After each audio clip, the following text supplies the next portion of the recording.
Hello everyone, this is Connie here from MenuDocs and welcome back to a new video on the channel. In today's Discord bot basics video, we're going to be pretty much showing you how to use teams. Now teams are very important if you're working in, obviously, a team. So we're just going to head on over to the teams tab over here and we're going to create a new team. We're just going to name it the test team for the time being, purely because I'm going to delete this team after. But you'll notice right here on this tab here that you'll have this section here which means invite a team member. Now what happens if we invite a team member? Basically it will invite a team member or someone from Discord to join your application, and once we add a bot to it or several different bots, they'll be able to access certain information from those bots.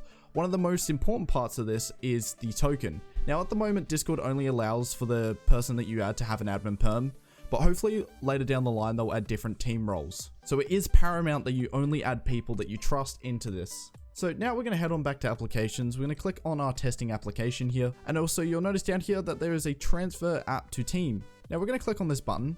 We're going to head on over here. We're going to click on test team. And because I have two-step verification on my account, I'm just going to quickly open up Google Authenticator. So now you'll see down here that it's removed the transfer to team and all the edits have carefully been recorded.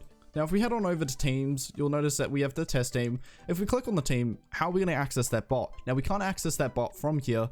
So the only way to tell what bot is in that team is obviously by the applications page. I'm just going to give you some more information about adding people to your team. Basically, once you add someone via their username and discriminator, it will send them an email. The email that is connected to their account is where they'll get the email.